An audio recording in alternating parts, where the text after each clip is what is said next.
microphone. Hello, and welcome back to the Creative Connection. Thank you. It's good to be here. Well, I want to let our audience know what's going to happen first before we get into this, Dan. Okay. Sounds good. Over the past several months, we've been exploring the idea of the threshold or threshold. Last month, I talked about the whisper, about listening, about becoming. With my guest, Lee Smith, last month, we talked about what the whisper sounds like. And what I've discovered through the conversations that I've had on air and in my everyday life is that eventually every threshold introduces and asks something more of us. It asks us to step across. Today, I've invited the person, the who has been walking beside me across more thresholds than anyone else, my husband, Dan. We've been together for nearly 45 years and married for 42 of them. Looking back, I don't think, rather, I know that our life has been shaped by one big decision and then smaller ones along the way. It's been shaped by a series of decisions that went with those thresholds. Moments when we chose growth over certainty. Dan is a clinical psychologist who primarily works with families and couples. And Dan and I are the parents of three amazing, well, I may be biased, young men. And for fun, he likes to play the drums and participates with a couple of different orchestras. He enjoys playing games. And if I'll say yes, he enjoys playing them with me. Being outside and reading science fiction, and he loves to sail. And I'm learning to like it. Welcome, Dan. Thank you. Glad to be here. Before we go on, is there anything that I maybe haven't indicated about who you are that the audience needs to know? Um,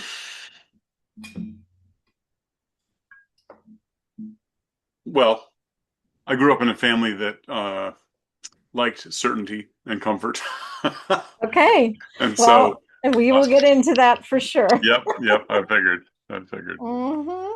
No, I think you did a good job. Thanks. Fantastic. Well, let's talk about the first decision that we made, and that was choosing each other. Yep. And while this is not about marriage, many people find themselves that when it comes to a relationship, that is a threshold that involves a choice. And sometimes people influence that choice. And I know that, Dan, you work with couples quite frequently, that is something that you discuss. But rather than focusing on them, let's look at our own story for just a bit and Okay. see if there's some universal truths that others who are listening may also be staring at right now in their life. And the first thing that I'd like to broach is a subject that I'm working on, and that's trusting an inner voice or inner knowing Mm, that might be saying that this may be the person I want to cross the threshold of a lifelong relationship. So, something we didn't learn until after the fact, several years after the fact, that right up till our wedding ceremony, people around us questioned whether we were suited for one another. a couple of people did. Yes, Yes. that's true. And we were completely unaware. It wasn't until years later when we discovered this. So, looking back now, what do you remember about maybe not necessarily our wedding day, but maybe the years leading up to our wedding day? In terms of thresholds or Yeah, in terms of influence just from. or Some people. decision about, and I can reframe it another way. No, no, no, that's fine. I got it. Okay. I got it. Okay. So, yes, our relationship started surprisingly because we weren't intending to get into a relationship at that point in time. In fact, my roommate was pretty upset with me that I got a girlfriend. Um, and so that was the threshold that we walked through, was just starting to date. Mhm. And yeah, there was a lot of enjoyment and pleasure, but there was also some tension, right? My roommate Mhm. didn't, enjoy the fact that I had a girlfriend. Your roommate didn't enjoy it. And so we decided to walk through that threshold anyway and Yeah. become a couple. And and then, thinking about the 2.5 years until we got married. Yeah, there were folks who were resistant to us, and um, actually, there was a time when the people that I was supposed to go on the bicycle trip with, that I Mhm. changed my plans to be home and marry you. Um, yeah, they made comments about my rose-colored glasses being like super thick. Mhm. And Mhm. so that was it was a decision that we had to make, I had to make, to stand at that threshold and walk through it. And it was very powerful, both the decision and the wedding and the follow-up, the following few years. Yeah. So let's go back to that idea of trust, trusting that this is the right person. Mm, So for me, there was a moment. So we officially started dating in November. And sometime in January or February, when you tried to break up with me, I just, there was a deep inner something that this was the person for me. I had been through, as you know, a couple of relationships that I thought were the right person. hmm And, hindsight is always 2020. um, it, After I met you, I knew that they were not, Oh, thank you. but that you were. And it was just something that I knew. And Like in your gut? in my gut, in my Yeah. gut, it was almost like I heard a voice that said, this is your person, this is your soulmate. And that was a scary thing for me to realize for a number of reasons. My bad relationships that I'd had the previous 3 years. And I had made a pact with myself when I was younger, much younger, that maybe I'd never get married. Hmm. I've heard that before. And maybe I wouldn't have any kids. And so when I heard this voice, whether it was my voice or God or, well, who knows, maybe I was in a moment of craziness that said that you were the one, Hmm. it was it was scary, because what if you didn't think the same way? So Sure. thinking, I'm curious what your perspective was of knowing that I was that person. And perhaps it took you a lot longer, which is fine. There's Hmm. no Yeah, judgments here. sure. And we are 45 years together in a relationship, so I don't think anything's going to Pretty change. secure. Yes. But I'm wondering if there was some inner knowing, inner feeling, something that, while is maybe not going to be the case for all men, Hmm. but is maybe something that those people that are listening, whether they're men or women, will get and understand. Like many people may get and understand what I said. I heard a Sure. voice, it was an inner knowing. But what about for you? Well, when I think about myself at 23, um, I think, oh my God, I was so young. And and I was not nearly as evolved or aware as I am now. And I mean, even as much as I was, 10 years later. And so I I don't remember having that aha that, oh, she's the one, of the gut feeling. I mean, I knew I loved you, and I knew that what that felt like. That felt warm and cozy and vibrant. And so I knew all those things. And then, when I work with clients or even myself, I use my head as well, right? So I use my head and my heart and my body. And so I knew that you were intelligent, that you were passionate, that you got along with my family, and so there was a logic to it as well. Mm.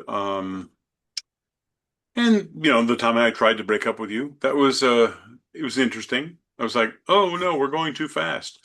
And so that was me putting the brakes on so that I didn't know this at the time, but so I could feel what it felt like to not Mhm. be with you. And obviously, I decided or discovered that I did want to be with you. So a week or two later, it's like, well, we're back together. Well, interestingly, you didn't break up very well. I know, I know, I know. So now let's take it away from us for a moment. Okay. And as a psychologist, what do you see or what have you witnessed that happens when people are influenced more so by other people in making a significant relationship decision versus going through the steps that you just sort of went through, which is logic, heart, and emotion, whole body? I'm all in. Right. And I'm sure you've probably had at least one or two women and maybe a guy in your office that they just knew it was just this is it. So, what about the people that end up together, that they're together because that was heavily influenced by other people? Mm. Well, so what I have to say about that is that when a person knows themselves very well Mm-hmm. and they are fully connected and integrated with the various parts of themselves, and they are grounded in the knowledge of themselves or in a healthy attachment to themselves, then other people can influence them like a tree that sways. Mm, The wind can blow and people can be swayed in one direction, and then they come back to center, and then they hear something from somebody else and they sway the other direction.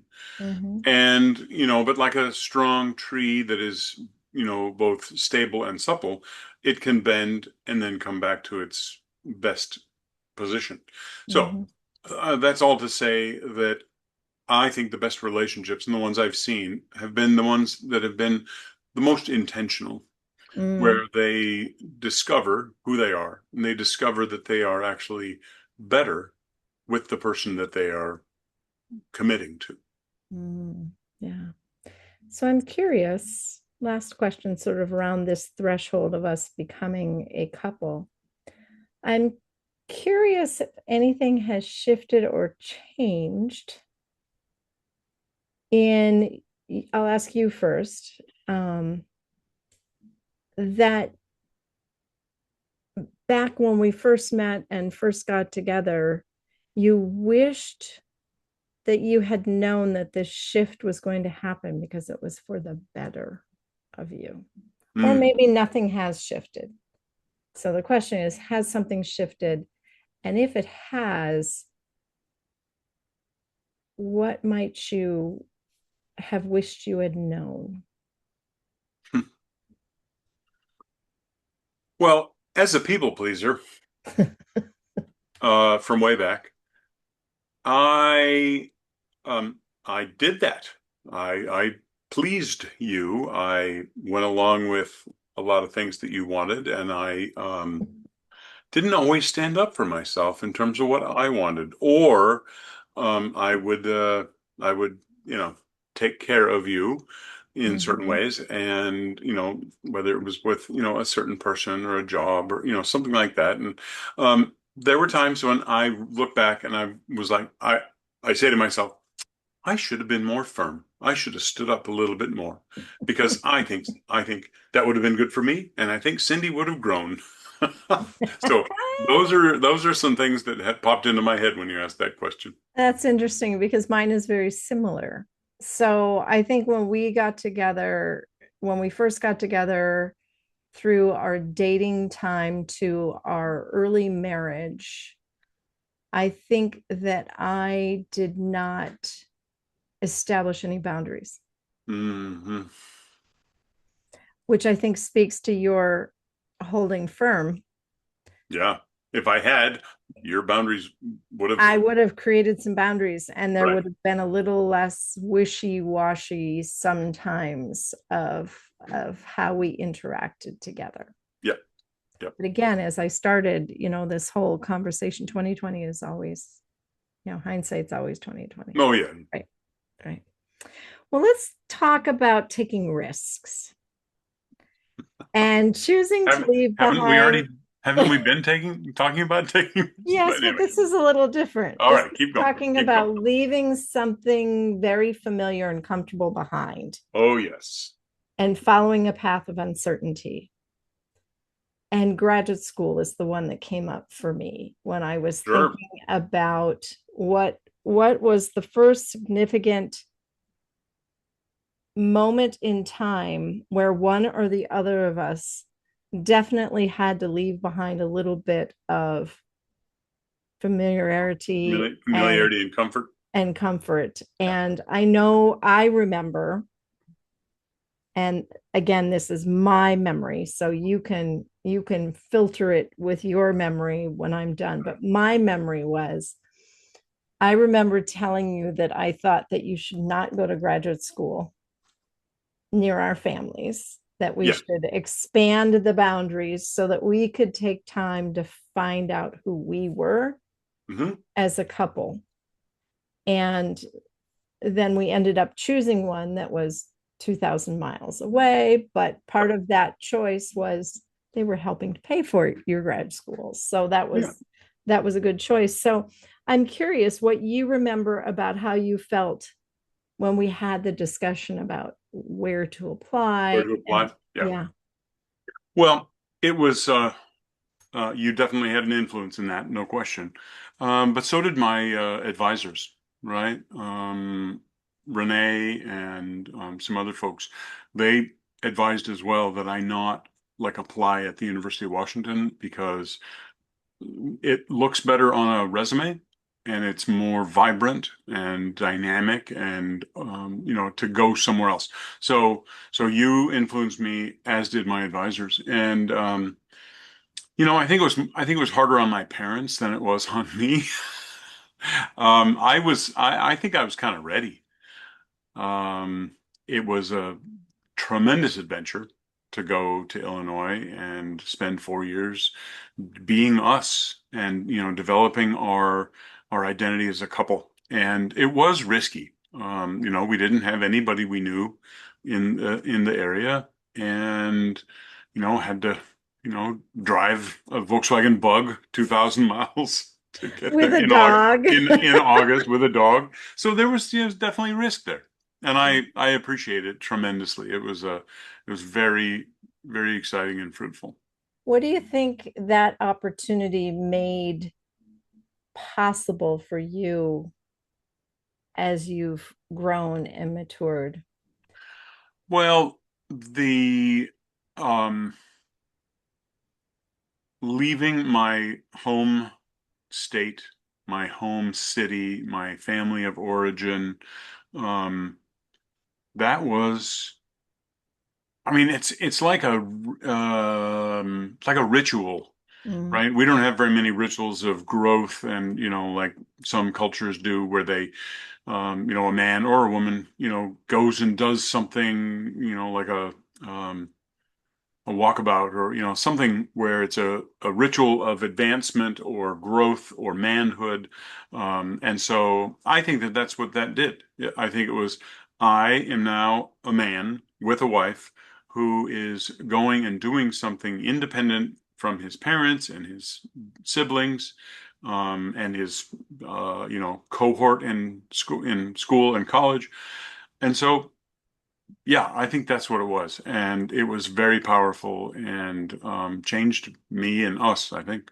hmm hmm So I know that as I have coached people, I quite often share that the opportunity to stretch that comfort zone or Hmm? to break through that there are boundaries that are important, but remaining in the same four walls for all of your life can stifle Oh gosh, yeah.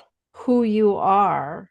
Yep. And so, as a psychologist, when you're working with someone that says, "Oh, I can't do that," that's no, no, I'm fine the way I am in the space that I am. So they're truly resisting this rubber band effect that if we stretch it continually, it will stay a little wider Sure. and we will be more expanded. So if someone were listening and they're like, "Oh my gosh, no, no, no, No, no, no," I'm scared. Yeah. Right. yes, what Yeah. would you say? Well, when you said, no, no, I can't do that, I would add the word yet for them, because maybe they can't do it right now, but they might and probably will be able to do it at some point in time. Mm-hmm, And so the word yet, and because that's a growth word, mm-hmm, right? It's a growth mindset. Um, I talk about envelopes, right? We need a growing edge or we stagnate, right? mm-hmm, And there are some people, I'm not sure I believe this quite as sternly as this, but they say we are either growing or we are deteriorating, right? We are mm-hmm, growing or collapsing into entropy. I think there is a steady state that people can get to, but it is really not very vibrant. It is not very exciting. Um, and so that growing edge mm-hmm, is necessary for us to continue to be vibrant. I think of two things. One, I think of chicks that have to break out of an eggshell, right? mm-hmm. That chick is very comfortable in there, and Yeah. probably is really, nice and warm and gets all its food. Well, until it doesn't, right? Until the food runs out, and they have to work at expanding their environment, and they peck out, and they grow by pecking. If a human helps them get out of the egg, they do not last. They do not live as long. They are not as healthy. They have to struggle. Same with a child that's born out of the birth canal, right? There's a challenge. There's a stressor that, as the child goes from this womb, this nice and warm, watery place, into this world where they have to work for a living, right? They have to cry, and they have to squirm. Um, that's hard, but I Mm-hmm. think it's a necessary part of being alive. So I was going to bring up the story because I reheard the story about the child that saw a chick breaking out of an egg and was concerned about that chick because it seemed like it was having to work so hard, and the child wanted to see this new bird be born, and so it helped, and then 3 days later that chick died because Oh, it yeah. had not done the work that it needed to do. And that is a threshold. Birth is a threshold. Death is a Yep, threshold. All of these things absolutely. are thresholds that have struggle Yep, as a part of the journey yep. to become. Can I tell you one story about skiing that pertains to this? Mm-hmm. Okay. So I've been a blue and green skier my entire life, which is intermediate, easy, intermediate. There was this one year, about 2 or 3 years ago, I decided that I wanted to get better. And so I talked to this instructor and asked if she thought I should, take classes or get some instruction. She goes, "No. You know what you should do? Just ski black runs." And so that year, the next year, I did that. Every time I went skiing, I made at least 2 or 3 runs down the Black Diamond, and it was scary. I was standing on the threshold of this steep slope and going, "Should I? Should I not? Should I? Should I not?" And I Mm-hmm. did. And by the end of that year, I was able to ski black runs fairly easily. And so I crossed that threshold. I took that challenge. I took the risk, and I grew. It was interesting. So we started with the threshold of a relationship and moving away from being an I to a we. Yes. And then we talked about risks and making a decision to go away from familiar and comfort to something that was uncertain and we had no idea what was going to happen. Hmm. And I think we both learned a lot about that time together. And it was a transformational time as well for us individually as well as a couple. Right. But I know that after we sort of settled into our works and after the children were grown and are mostly out on their own,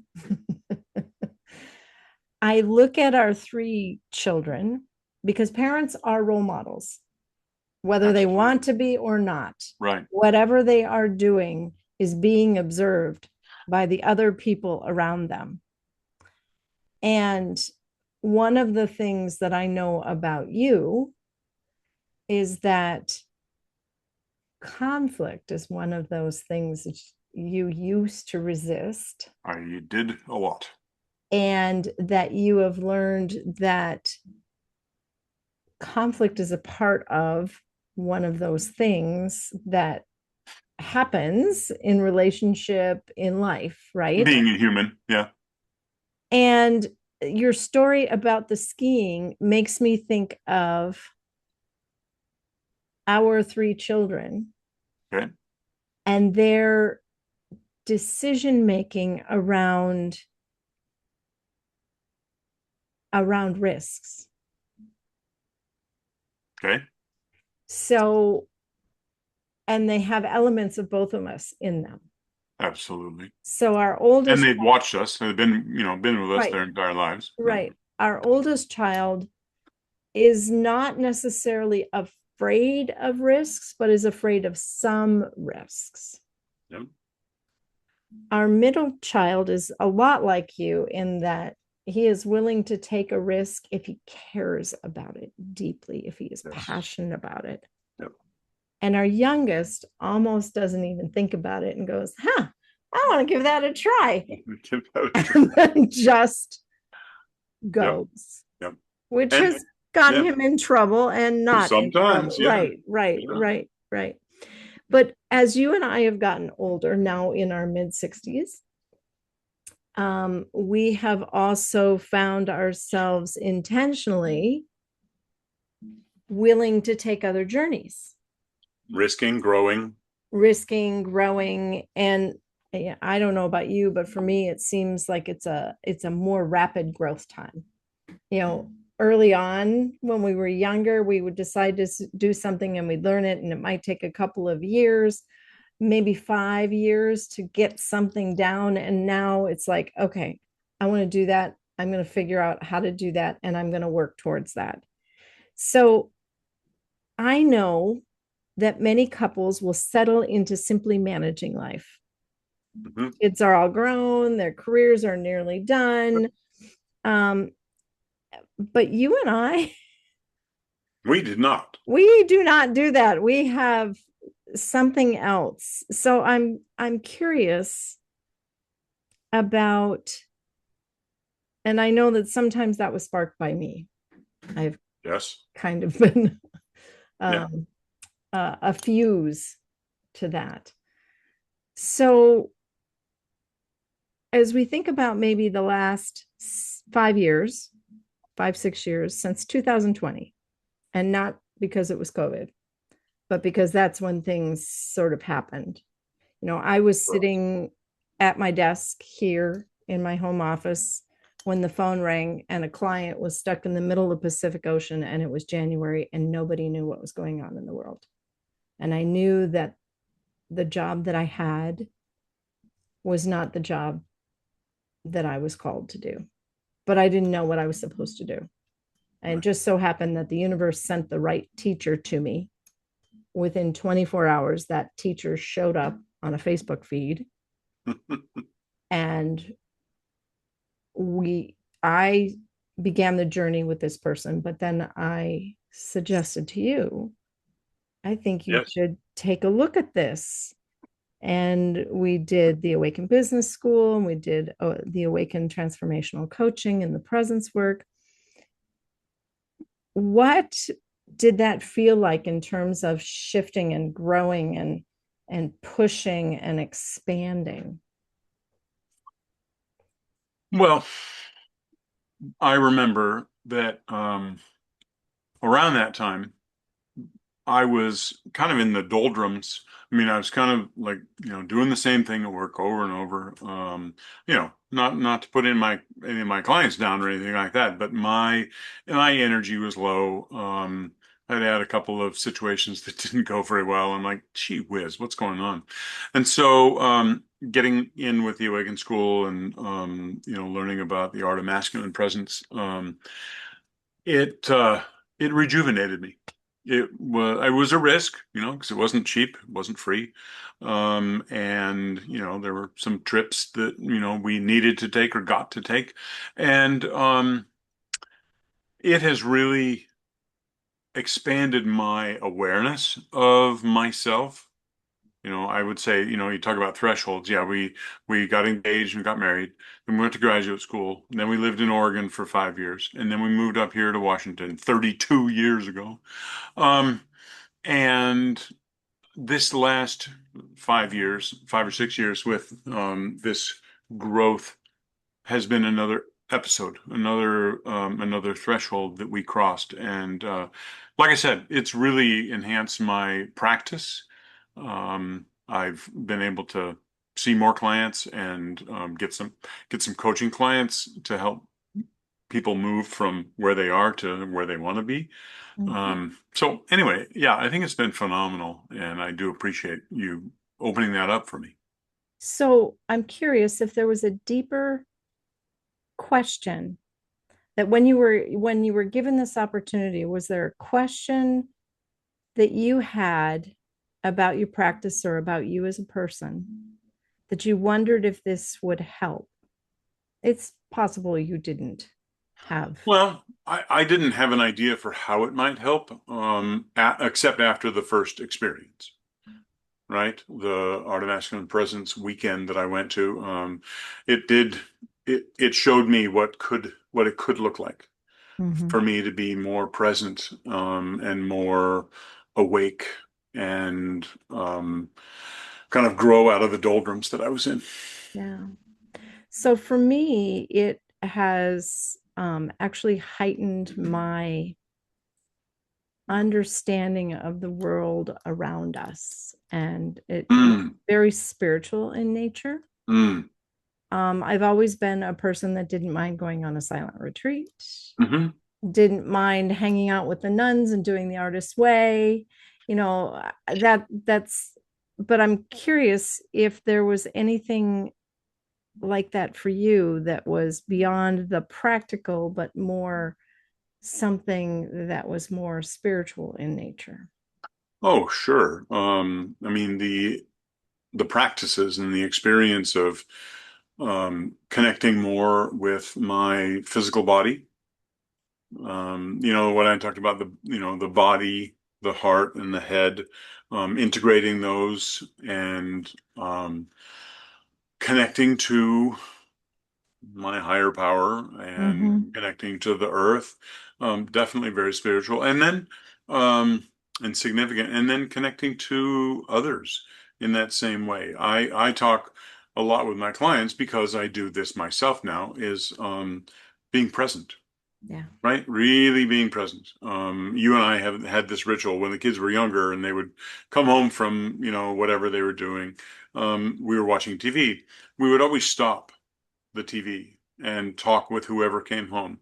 And we would visit with them and basically be present and show them how important they were.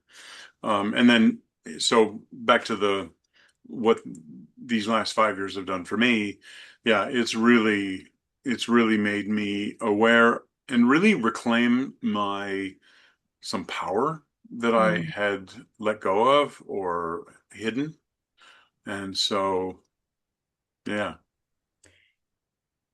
So I'm going to kind of introduce a new idea, and that is becoming. So if we start with, and what I shared last month on the podcast about the whisper is that sometimes there is a nudge or a push or an internal something or an external something. Okay. Lose your job, and now what am I supposed to do? And then you think, oh, I might try this or I might try this. So it starts with a sort of a whisper, and then we come to these thresholds, many different thresholds. And sometimes we know what they are, we're aware enough, or we are present enough that we see it. Okay. And we know that we have a decision to make, but sometimes we don't. And in the decision making, I think that if we are intentional about making a decision, we realize that maybe we are not the best or fullest version of ourselves. Mm-hmm. And making that decision allows us to cross the threshold to becoming more Yeah. of ourself.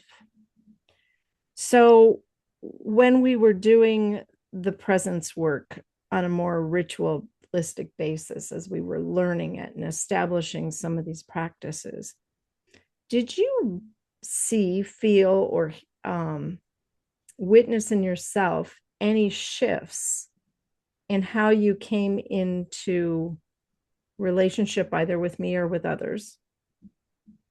Yeah. Yeah. What?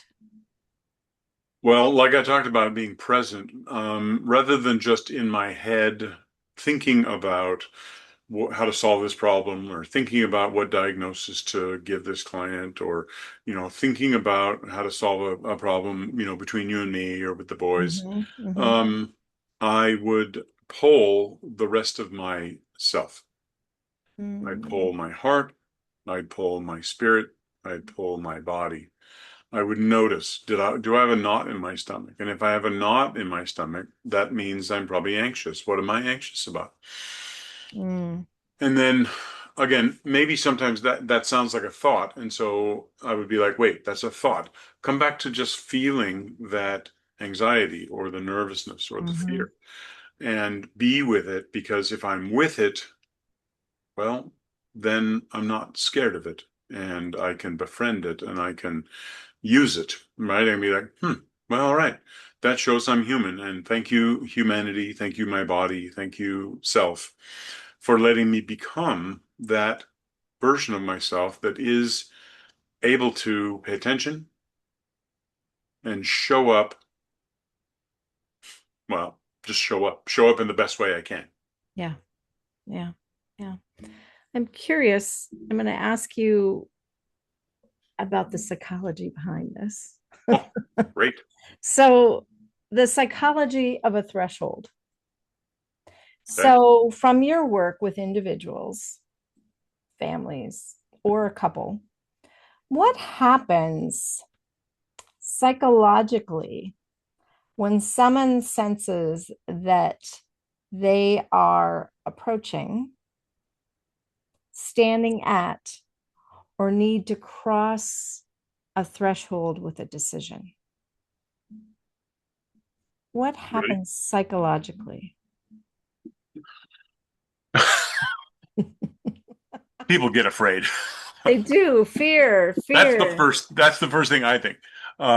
There's also maybe excitement, right? So there's fear, there's excitement. I think both of those happening at the same time is telling, right? Because we like comfort, we like familiarity. And so crossing that threshold into something new is scary. Whether it's getting married or going down a double diamond run. Um, on the other hand, it's very exciting. It's Mhm. like I want to grow. I want to do this thing. I want to be, I want this person to be a part of my life for the rest of my life. I want to push myself to be able to ski down this double diamond run or, sail my sailboat in gale force winds, right? And so the threshold is, and I know we were going to talk about this, so I did a little bit of research on threshold. And in biological psychology, the threshold is the it's how much a neuron needs in order to fire. Yeah. And for us in relationships or in our lives, what we that threshold is, do we have enough energy? Where do we find the Mhm. energy to Mhm. cross that threshold? Yeah. That's what I think this is all about. Um in a conversation I was having with someone today, this woman is a fertility doctor and she is working on a talk about recycling of energy.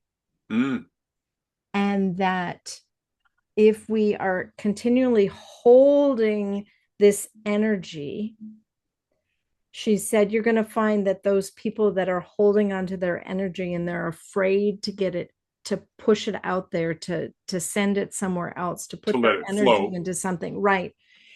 They're heavier, Mm, they're depressed. mhm.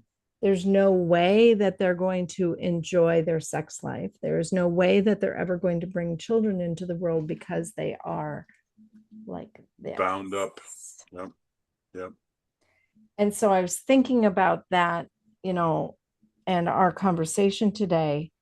And I wondered what you thought about the question, what helps a person move forward to make the decision to cross? Because you can have that fear and excitement together. And in this And moment, the fear no, pulls you back. right, right, The loss of our identity. If I cross that threshold, I'm not going to be the same person I am right now. right. That's the fear. Or the attachment to something that's here, or the uncertainty, or I hope this will work out, but I don't know. The Right. doubt. So what helps a person move forward? Well, there's two things um, that I can easily share. One is on the comfortable side of the threshold, it gets boring or they're tired of it. And so it just keeps pushing them closer to the threshold. And if they're aware of that and they go, yep, I'm really not satisfied here anymore. And so that pushes them toward the threshold. The second thing would be something on the other side of the door. Maybe the door's open and yeah, and then there's a rope that's pulling them. It's like, I want to do this. I see this possibility. And so that's what I think draws people over the threshold. Having somebody on the other side of the Well, threshold. and that's what I was going to talk about next is that sometimes what I've learned over the last several years, primarily the last 6 years, but I could rewind and go back even further where this is the case, that having a person, more a person than a thing, because the thing is only Yeah, going to be there for a short period of time, to yeah, having support on the other side to help with the journey of crossing, and then not to do the work for you, but to walk beside you as you're heading towards whatever it is that you've decided. Yep. And I think that's all in this becoming of ourselves. And there are some words that can describe that person on the other side of the door. Mm-hmm. Sensei, Sherpa, Sherpa. shaman, Mm-hmm. anybody on the Just a other side. plain guide, just a plain, I A mean, guide, right? A guide, yeah. a model too. Maybe they don't have any of these, powers or influence. Maybe they're just a model, and the person Mhm. goes, "That person is doing what I want to do. They Yeah. look like they are living life. They are having fun. They are vibrant and alive. I want to be more like that." Yeah. Yeah. Pulls them toward. Which is in essence, the last 6 years I've been putting things together, and I've been trying this and I've been trying that, and I've been using things that my mentor and my guides and my Sherpas have suggested that I use. And I, culminated that all into this thing that I'm calling distinctive voices. Distinctive voices. I think we all have our own distinctive voice. That voice is not the thing that comes out of here necessarily, but it's our version of expression, Hmm. who we are, Our unique, authentic selves. more or less. And Hmm. that I have learned, because I have had people try to do this to me. No one, I do not believe that anyone can tell you who you're meant to become. I believe that that guide or Sherpa or whoever, coach, if you think about athletes, Yeah, they have sure. a coach, and that person allows there to be space and things that you can do so that you can better hear your own voice, your own Oh, type of expression. yeah. And it's not giving people answers. It really Hmm. is. It's No. asking questions. It's Yep. asking questions, curious questions, humble questions Yep. about, what you're experiencing, and to allow you to discover the answers that have Yep. quietly been waiting. And I a lot of the theater work I do is where this has come from, and it's about listening. What is the Yep. motivation that a character has? What is happening around me? What is happening in me? Right. What am I trying to tell myself? And what is it giving me clarity around that matters most to me? What are my core values? What is most important to me? And by doing that, building trust in our own voice, in our own journey, and our own becoming, Hmm. so that you can create the life that you're passionate about living, Sounds wonderful. which is why I named my business Creating a Passionate Life. Yeah. I help people create a life they are passionate about living. So, after watching our evolution of becoming as a couple, Dan, Mhm. what do you think is so important about helping people discover their own distinctive voices? Well, if you don't have your own distinctive voice and you don't find it, then you're probably using somebody else's voice or, a smaller version of your own voice. And whether it's you just living your life in the most vibrant, dynamic way possible, or if you're in a relationship, I think the only way to do it, no, it's not the only way, of course, but the best way to do it is to do it with your distinctive voice, with your authentic self.